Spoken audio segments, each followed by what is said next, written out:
Barangay Hinebra mga bro, nakajackpot talaga kay RJ Abarrientos at SMB bad news Jericho Cruz hindi makakalaro.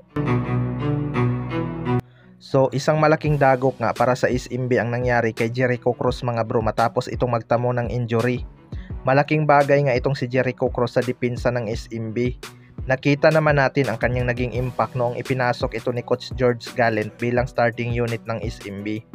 Kung ikaw ang Hinebra mga bro, siguradong mabubunutan ka ng kunting tinik, pero wala ngang may gusto na magkaroon ng injury ang isang manlalaro maliban na lang kung haters ka nito, 'di ba? Hindi na nga nakabalik itong si Jericho Cruz sa Game 5 ng laban, kaya biglang nag-iba ang ihip ng hangin. Mas naging madali nga para sa ibang gwardiya na atakihin ang depensa ng SMB dahil sa kawalan ni Jericho Cruz. Kaya bad news talaga to para sa SMB mga bro, lalo na't sila pa ang naging dihado sa series.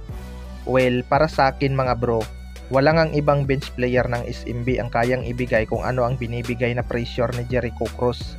Kaya magiging malaking advantage talaga to para sa mga guard ng Barangay Hinebra.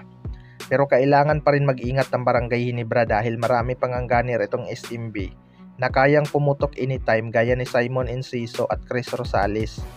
Kaya hindi pa rin talaga dapat mag-relax ang Barangay Hinebra kahit posibleng hindi makakalaro si Jericho Cruz sa Game 6. Gusto na rin ngang tapusin ng Barangay Hinebra ang series sa Game 6 pa lang. Sa kabilang banda naman mga bro, Barangay Hinebra nakajackpot talaga kay RJ Abarrientos.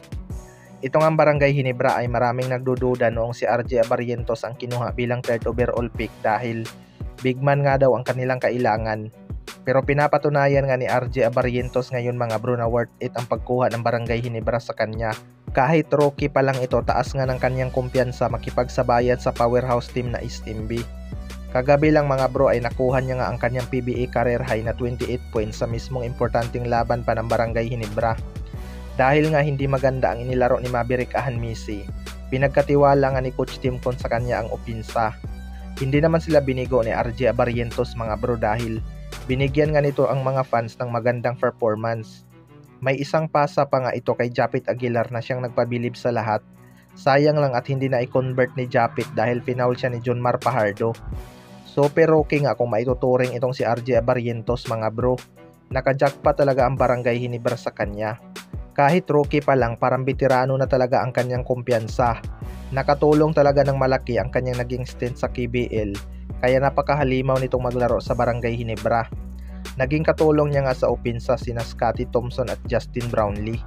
Malaki nga ang expectation ng mga fans dito kay RJ Abarrientos mga bro, at nagpapasalamat din ito sa suporta ng mga fans. Nagiging crowd favorite na nga itong si RJ Abarrientos. Kayo mga bro, ano masasabi nyo tungkol dito?